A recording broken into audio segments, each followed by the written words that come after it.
Nay, sila ang phone ko. Gusto ko bilhin niyo ako ng iPhone kagaya sa mga kaibigan ko. Anak, pasensya ka na hindi pa sumasahod si nanay mo at madami pa tayong dapat bayaran. Ano ba naman yan? Plaga na rin ganyan. Basta, bilhan niyo ako kagaya sa kanila. Hay nako, ba't ko ba pinalaki ang anak ko ng ganito? Parang spoiled na. Apo, halika!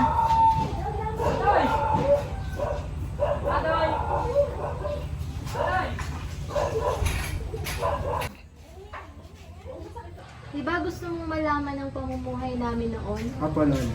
Sige, maupo ka dyan at marami kang matututunan. Alam mo ba, Apo, noong unang panahon, nabuksan mo ng gasera, dadating na yung tatay, kakain na rin tayo. Opo, Nay, tatawagin ko na rin po sa bakuran si Marco. Sige, ingat ka.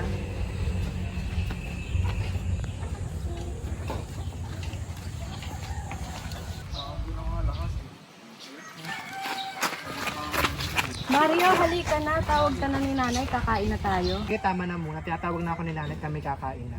Sige, ako din. Kailangan ko munang tulungan na aking itay sa bukid. Paalam, bukas ulit tayo maglalaro. Okay, paalam. O, andyan lang yung itay. Mano po, tay. Paano po? Oh, kamusta naman ang bukid? Maayos ba ang mga palay? Ayos naman, maganda ang proseso sa pag-aani. Hindi din ganoon ka-init ang sikat ng araw. Oh, siya, ganun ba? Bukas ng maaga kaming gigising para tayo ay mag-ani. Upang ganun na rin, ay pangdagdag na rin natin sa ating kita. Nay, tay, handa na po ang hapagkainan. Tayo na po kumain. Sige, anak. Miguel, oh, nakailang sawo kayo ng palay ni paring Andre kanina. Marami-rami din naman kaming nakuha. Hindi na rin tayo lugi at sapat lamang iyon. Mabuti naman, may ilang gulay pang nakatago riyan. Maaari pa natin makain sa susunod na araw. Tamang-tama na iyon. Sige na, kumain na kayo ng maayos. O, kain na kayo mga anak. Nay, tay, maaari po ba akong maglaro pagkatapos ko pong kumain? Tiyak na hinihintay na ako ng aking mga kalaro. O sige, basta huwag ka lang lalayo ha. Opo, nay, sa tabing bukid lang po kami naan doon. O sige.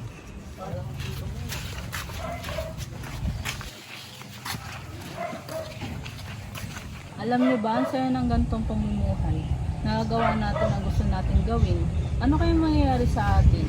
Siguro, madaming mababago paglipas ng panahon. Tiyak na madaming magbabago. Lahat ng magagandang nangyari sa atin ngayon, kasalukuyan, ay magiging magandang alaala ng nakaraan. Tama, kaya tayo na umuwi dahil malapit ng dumilim. Mario, kailangan mo na umuwi. Magdidilim na. Opo, uuwi din po ako. Kami din uuwi na. Paalam, Mario.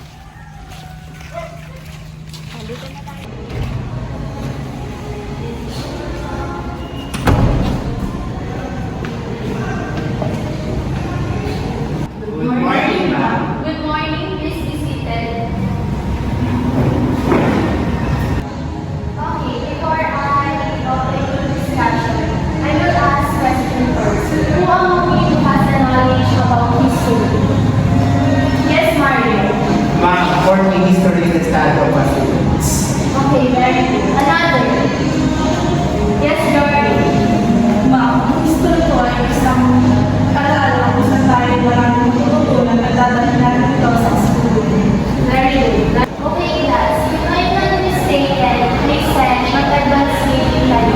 Kaya tinatanong kayo about history because our topic is related to that, which title is Crime of Google Gawin. Yes, Miss Metrio. Ma'am, nag-advance reading po ako about sa dapat natin ngayon and private place po. Ano po ba talaga ang pagpupuli ang pagbabasya?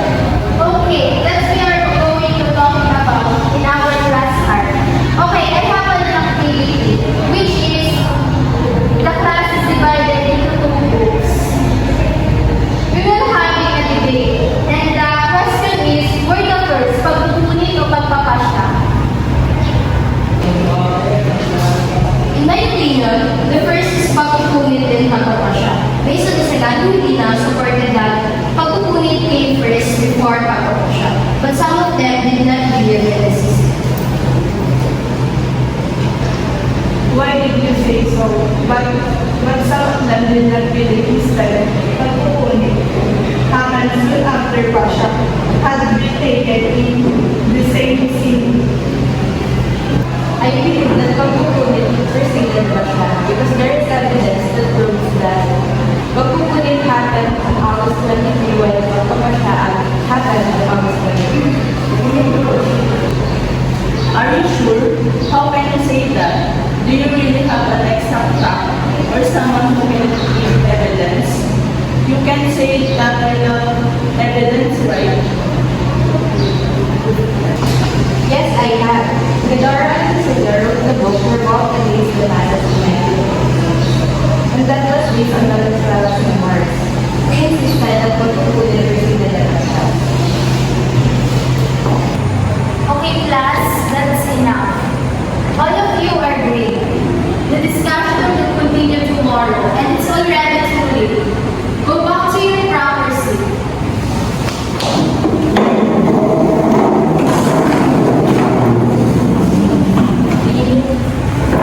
Okay, goodbye, class. Goodbye, ma'am.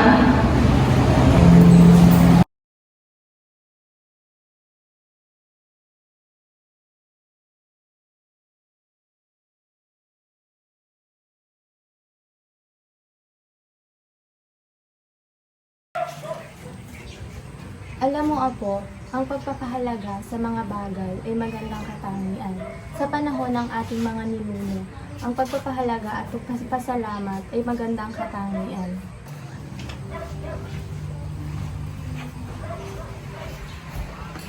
Anak, hindi nasusukat ng kaligayahan sa mga bagay-bagay na meron tayo, kundi nasusukat ito sa pagmamahalan at pagkakaisa ng Panginoon.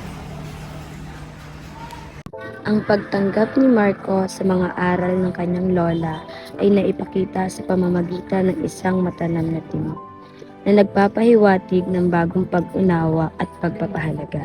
Habang naglalakad pa uwi, pinag-iisipan ni Marco ang mga salitang ibinitawan ng kanyang lola. Isang ngiti ang bumukas sa kanyang mga labi na nagpapahayag ng isang bagong simula.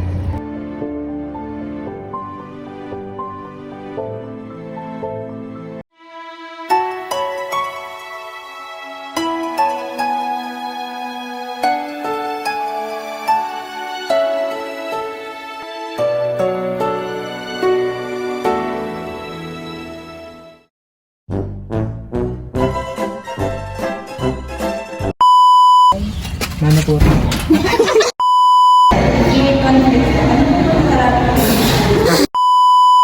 Based on the sagaling hindi lang. Hindi, ano ba?